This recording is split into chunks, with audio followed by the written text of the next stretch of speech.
Alright, this is a package that needed to arrive today. This has technically been here for a while, so in theory I could have done the update yesterday during the normal time. But, I don't know.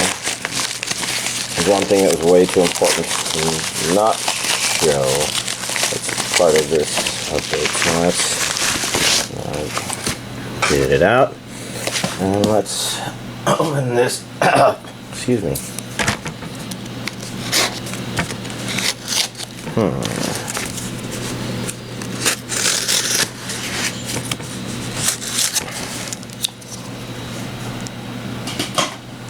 This would have been a package from Right Stuff, of course.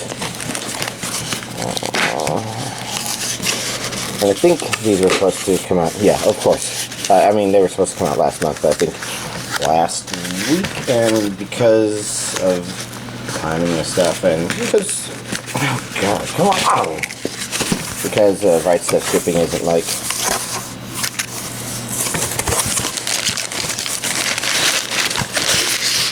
I mean, you don't go to Right Stuff for the shipping. Not bad shipping, it's actually pretty good shipping, but it's not Amazon levels of shipping. Amazon, I think, kind of took over a lot of online distribution stuff just because shipping. Okay, and I'll put this over here so I can just find it and throw it away. So, top of the pile here we have Kyo Kara Maoh. Gosh, excuse me. This is the complete first season on Blu-ray. It doesn't say SD on BD. It should have the English dub, Japanese with English subtitles. Clean opening, clean ending, TV promos. Anyways, you know, this one was a fun series.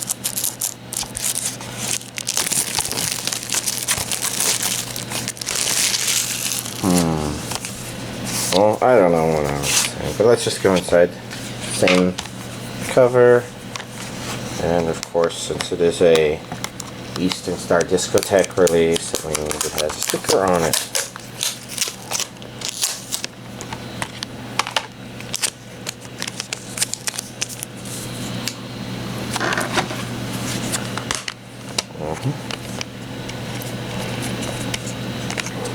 Disc 1 has 13 episodes on it. Disc 2 has another 13 episodes, and Disc 3 has another 13 episodes. So it looks like 3 core. I wonder if this actually encompasses what's already been released on DVD. I haven't looked at those DVDs in a long time.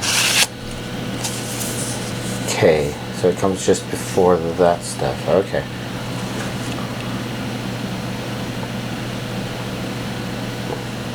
No, that's still in the M's. K's. Where's the K's? Oh well. Anyways, next up comes, I think this is Manabi Straight, yeah. Which I've been curious about for a very long time, but mostly because of a single picture, I think from this anime, where the main character says, you know, something about, you know, to the audience, some expositional. I'm a high schooler, and because of the way they're drawn, you know, they don't look it, and this image in particular was calling bullshit on it or something like that. Although, you know, I don't know anything about it. It's maybe okay, maybe not. I don't know. Let's first take a look.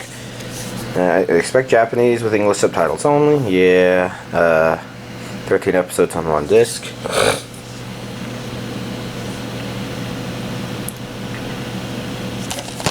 I don't know. It looked like, though, different. Okay, the backs are the same. You got a different thing on the inside. What am I even looking at? Flying scooter or something? Huh. Oh well. You got the characters, you got the disc. It says Region A right there. You know, nice and straightforward. Said, oof. Next up we have Lupin the Third, Part 4.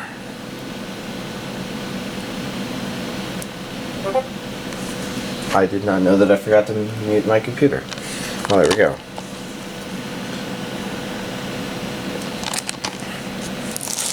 And, hold on, it said The Italian Adventure, episodes 1 to 26. I guess... yeah, this is Complete Japanese Language Collection. Now, if only I could get a handle on that plastic and open it up. And then... take this out. I really ought to watch more Lupin the Third stuff. I've barely watched any of it. But, I don't know, that's so true for so many things.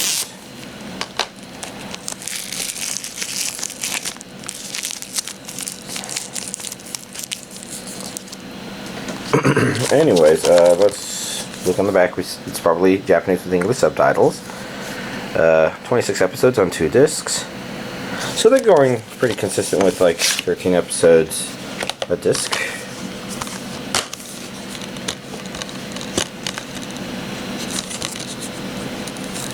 It's very Lupin the Third sort of stuff. I should probably reverse this, because, you know, it's nice when the slip cover and the cover differ. Oh well. Next up comes probably the most important thing this release, which is My Hero Academia Season 3. Part 1, so, you know, it's like the other My Hero Academia stuff. Let's begin down here. Region A, English dub. Special features include interviews with the Japanese voice of Deku and the composer for it.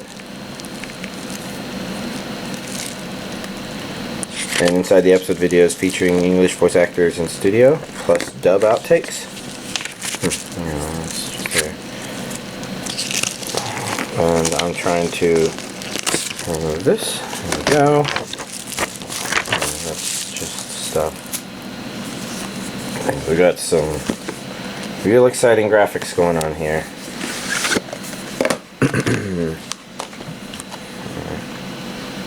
I think that's the least evil I've ever seen Byakuga ever. Let's see, we need to put this aside. That looks like comics episodes. Urahara looking very Urahara. Why do I not remember his name? Why do I not remember his name? Shit. Okay, so let's see. This is probably Blu-ray 1, Blu-ray 2, and DVD 1, and probably DVD 2. Yeah. Looks like a bunch of things showing general ideas for episodes, which I'm not looking at too closely. You know, don't need to if I'm going to eventually watch it. Ooh. Some familiar faces there.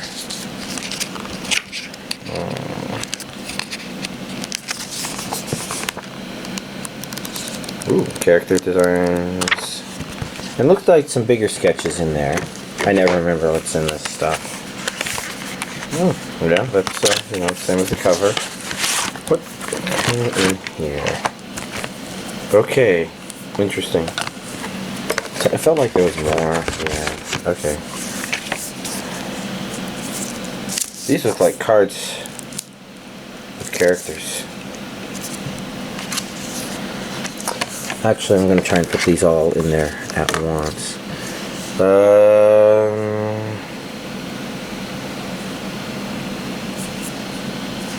I think these are standing. No, what are these? Yeah, there we go. Those... maybe not. I don't know. It reminds me of the stuff that came... oh, wait. Actually, there's a piece of paper right here trying to show. Yeah, there should be a thing for these guys to stand on. Assemble as illustrated. Bonk, bonk.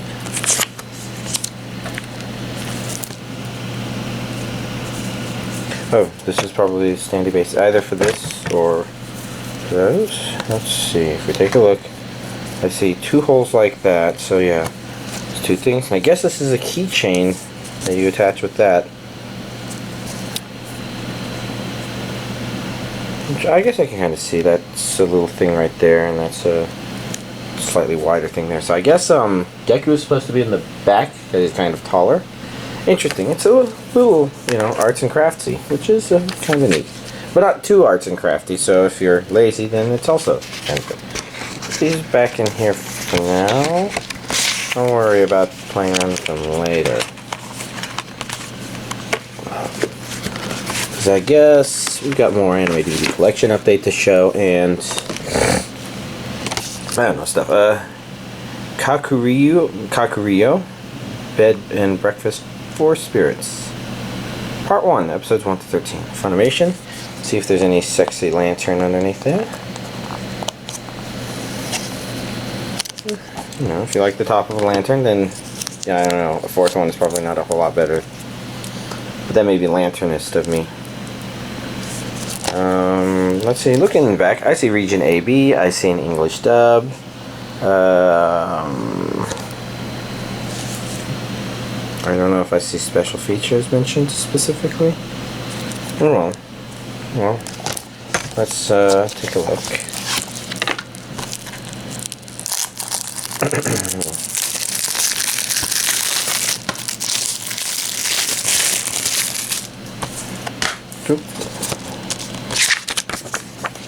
So, Blu-ray, disc 1, Blu-ray, disc 2. But yeah, Funimation is starting to do Blu-ray only releases for stuff as well. I mean, I think they've been doing them for a little while, but, you know, they're becoming more and more common. I think the things that tend to be DVD, Blu-ray, tend to be things that are more part of a franchise that has already established that it's that way. Next up, we have, Please Twins,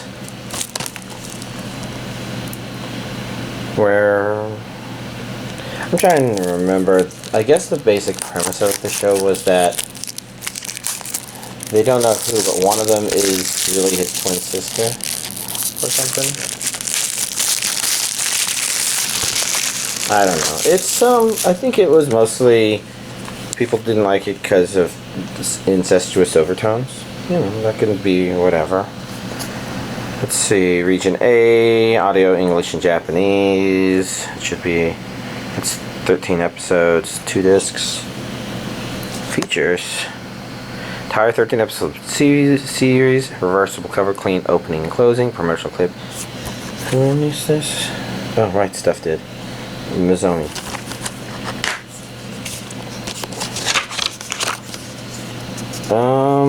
Interesting. It says it's got a reversible cover, but it's not a reversible cover. Looks like they forgot to remove that or something. Well, that's these twins. They didn't forget these cards though. For some reason there's 2 of them. And you can see the last thing at the bottom of this pile is not anime. It's actually Lego Movie, the second part. And I guess now that I have this, I can consider when I'll watch it. But I'll put that aside since it's not an anime. So here's this week's anime DVD collection update.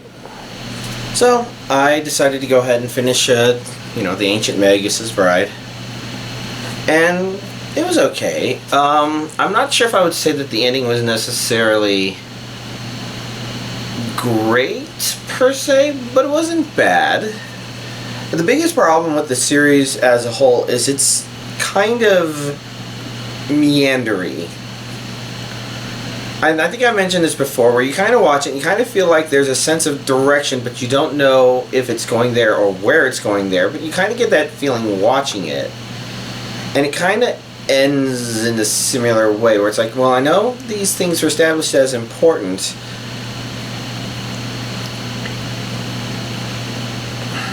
I don't know. It's not bad. It's just interesting and a little meandery, and you watch it with a sense of direction. You don't feel like you're being led off course, but you kind of at the end don't feel like you were led on a course per se, but still I would say it was pretty interesting. I'm not sure if I can come to a good statement on what is also like this. It's not that it doesn't feel super unique. It just feels well done with a kind of theme with a bunch of stuff that I think is more or less relevant, so it doesn't really bog you down with things that are irrelevant. It just doesn't feel like it builds up, per se. I don't know. There could be an element of it that... I mean, this is not a good comparison, and if I could remember the name of that show... Oh, well. I can't remember the name for some reason, so I'm not going to mention that. But I was just thinking, there's something a little bit shoujo-esque about that, which makes sense. The show kind of sets up things where it's like, not exactly reverse harem, but there's some elements of it sort of like that. But it's not very overt, so if you're not a fan of that sort of stuff, it probably would be tolerable in that regard. Whereas if you're completely addicted to that stuff, then it is possible that this show may underwhelm a little bit, or maybe a slightly different flavor than you're used to. Oh well. And I'm not going to try and remember the name of the show, I can't remember. And for the next two here, I actually only watched the first episode of each one, so Kimigure Orange Road. I kind of mentioned before that I kind of got the impression it was a show, didn't think much about it, but I was kind of curious because, like, oh, he has superpowers?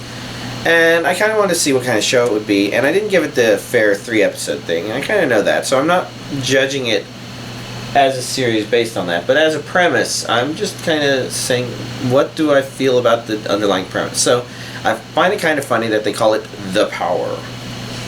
It almost reminds me of Gao when they discover the power of Jupiter or whatever, and that's somehow, I don't know. My impressions of the first episode were that it seems like an entertaining enough setup, especially for an 80s anime. You know, if you're used to stuff in that era, or is it 90s? I don't remember. It felt very 80s to me. But I guess I'm trying to remember when Ranma aired. Was that late 80s? Or is it 90s? And I'm just starting to mix all this stuff up. Anyways, felt like a good setup. I'm kind of curious what it would do. I'm not sure what it would do because for the most part, I guess I don't know what I think about this girl. She strikes me as someone I maybe don't want to see in here. I think maybe some of the appeal is she could seem sort of like a project, maybe. But usually, I don't know that guys necessarily focus on that in particular. Some of the dialogue was weird, but not bad. It could just be kind of translational sort of stuff. I don't know. For the most part, it seemed like a fine first episode, and I could, in theory, watch more, but in practice, I feel a little too bleh to go too far. I just wanted to at least sample it a little bit. And I did the same thing with Mitsuboshi Colors. I had seen a clip from this, which turned out to be from the first episode, and I thought I got enough of a feel for the show with that clip to know whether or not I was curious or would want to, and I suspected given the mood I'm in right now, I probably wouldn't make progress, and I was pretty much right. So, it's kind of amusing, entertaining, sort of slice of life. 3 girls just kind of wandering around, not really doing anything, per se. Some of the comedy can be a little bit funny. They're a little bit mean-spirited, but nothing that made me want to strangle them or anything like that. I mean, like, the blonde-haired girl is a kind of stereotypical archetype. I don't know what they would call those, but I definitely find them to be pretty hit or miss. Sometimes they can be really funny, sometimes it's like, but, you know, they basically will do wild and crazy things on their own, and they tend to be an agitator, and sometimes they can be clever with their stuff, and sometimes not.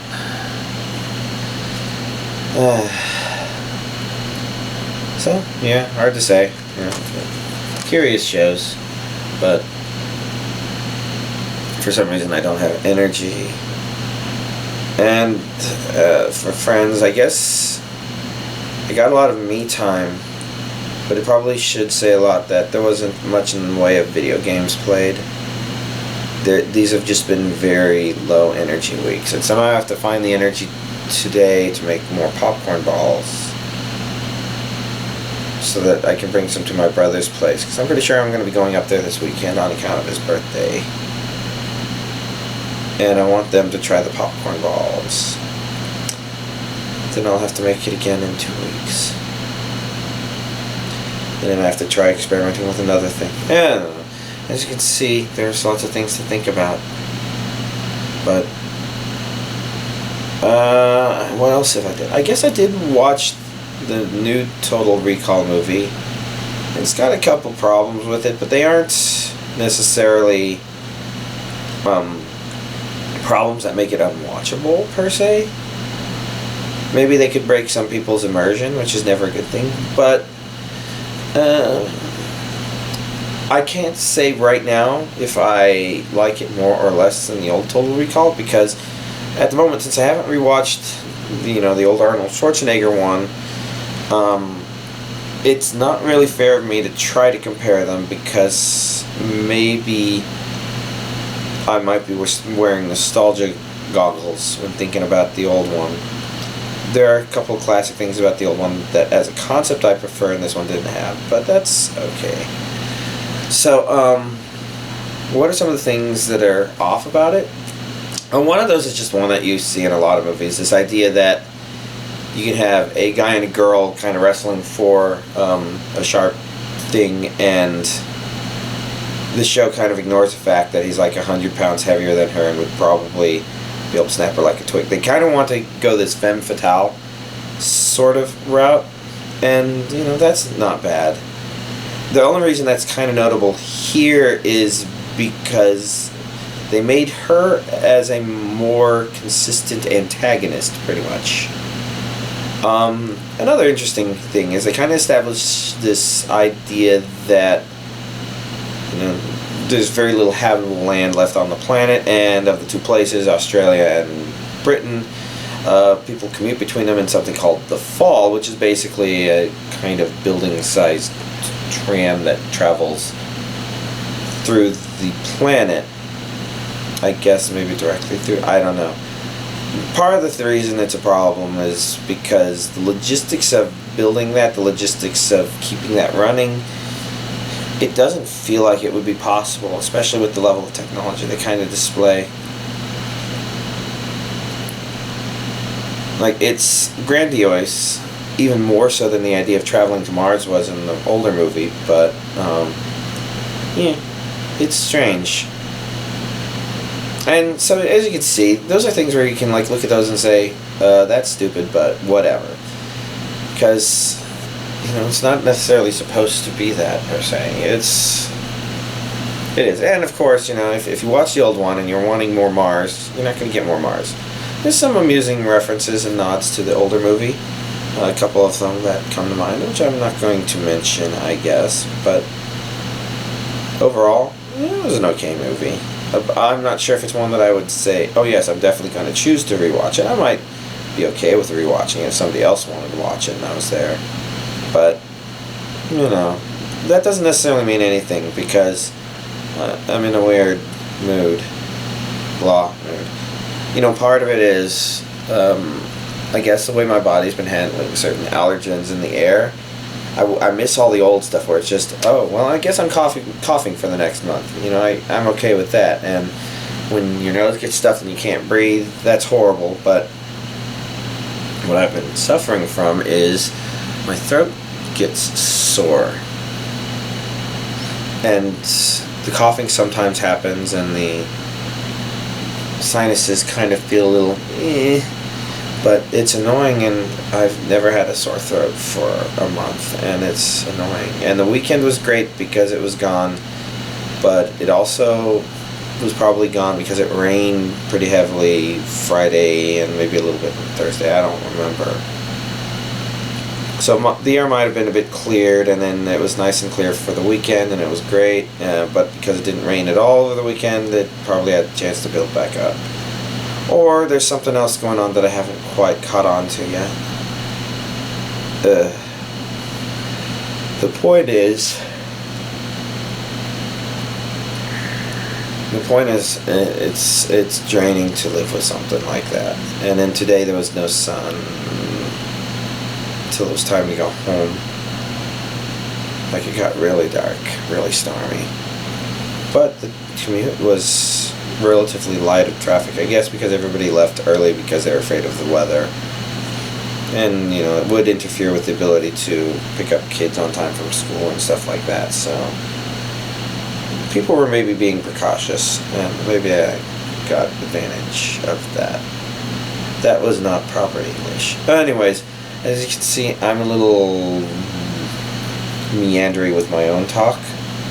So I'm going to go ahead and end this update here. Y'all, have a nice week.